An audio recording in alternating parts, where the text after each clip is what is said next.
Welcome to Tidbits from the Acts of the Apostles. I'm Dr. Paul Petersen. We have arrived at chapter 8.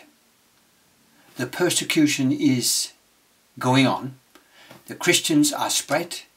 They flee, most of them, from Jerusalem into Judea and Samaria, and the movement has begun towards the end of the world. This is a kind of paradox. The persecution became a blessing. It was turned by God to a blessing for the church. Now they are fulfilling the promise or the prophecy of Jesus to proclaim the gospel in a wider area than just Jerusalem. And the first evangelist we follow is Philip.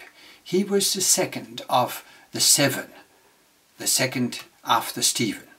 And now he is the main figure in the next chapter.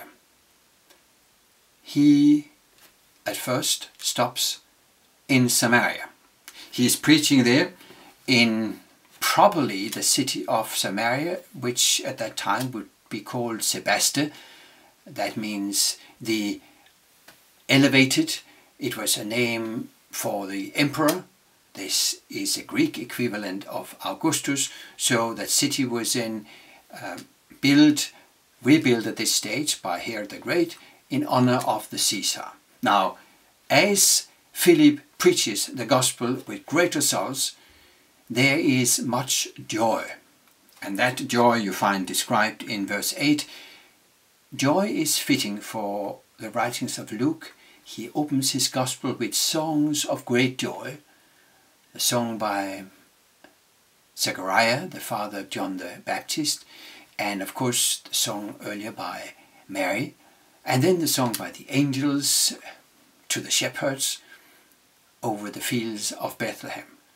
And he even ends his gospel with joy. And here in the gospel and in the Acts follow-up of the Gospel of Luke, there is still much joy, and we will meet it again later, in particular in relation to the proclamation of the gospel to the Gentiles.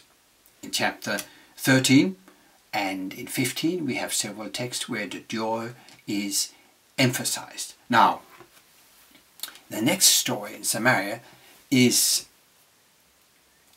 unique in many ways. It introduces Simon the sorcerer, or the magic, however we want to label him, and however he is being labeled later on in history.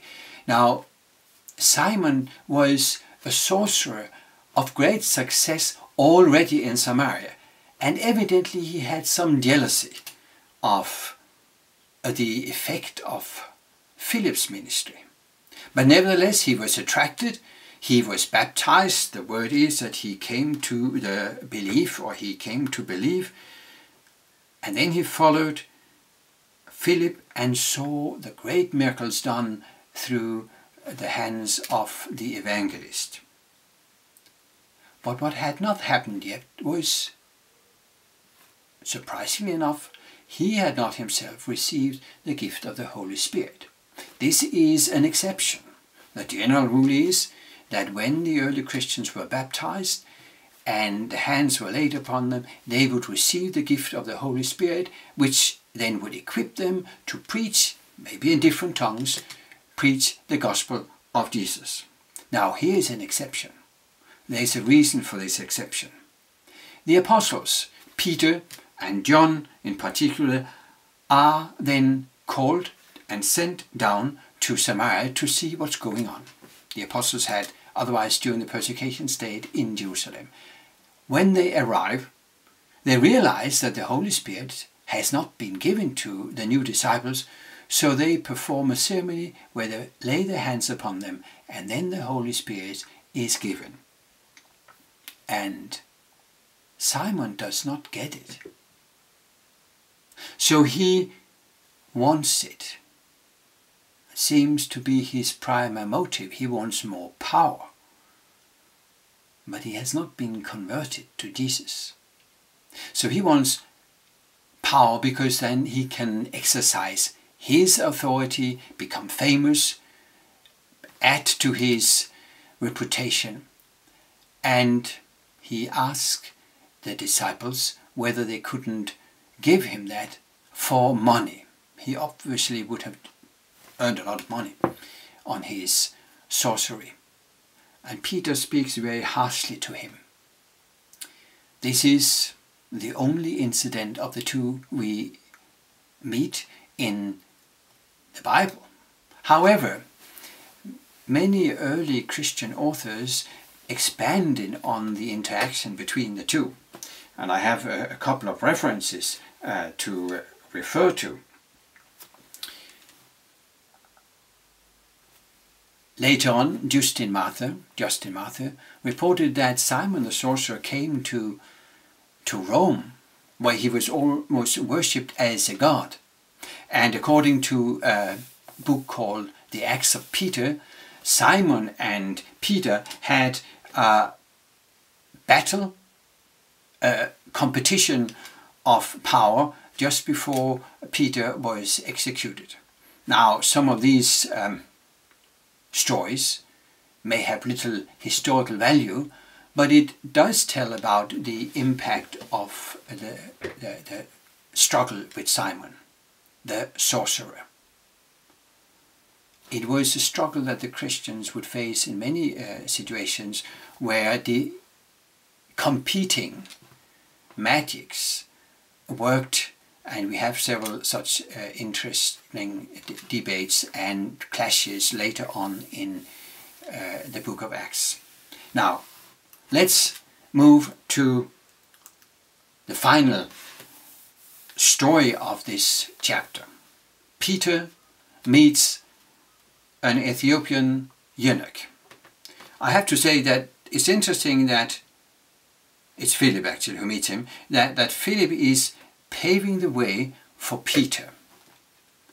Philip is preaching in Samaria, and then Peter arrives, and later on we will see that after the interaction and the baptism of the eunuch from Ethiopia, Philip is returning along the coastline where he's preaching in the cities until he arrives in Caesarea. This is a route that Peter a little later will take, so Philip is paving the way for the ministry of Peter. But to the story. One small incident. In verse 26 it is said that an angel of the Lord said to Philip, "Rise and go toward the south to the road that goes down from Jerusalem to Gaza."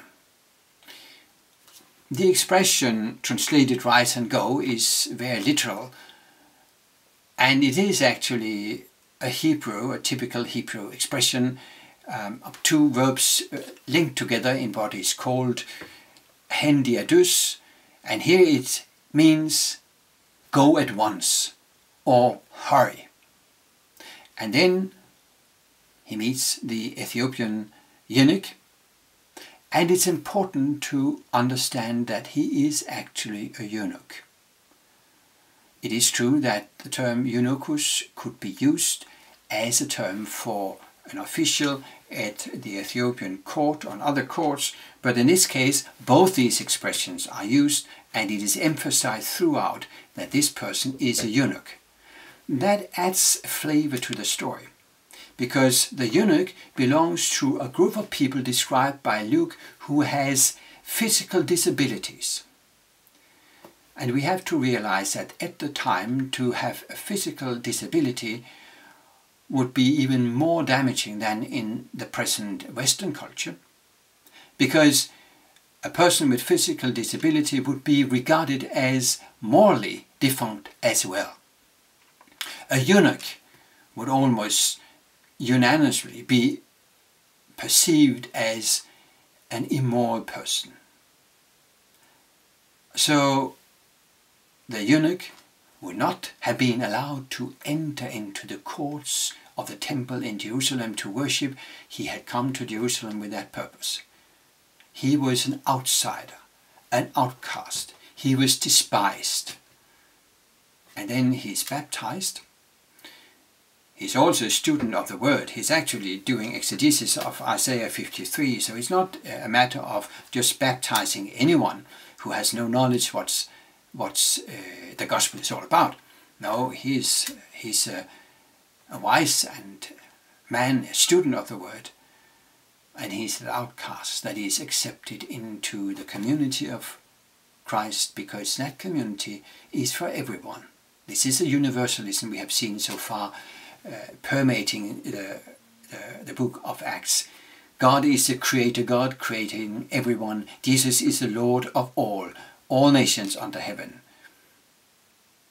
Man or woman, slave or freeman,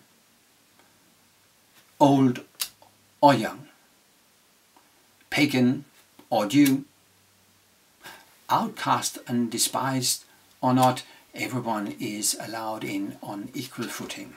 That is the message also of this particular chapter.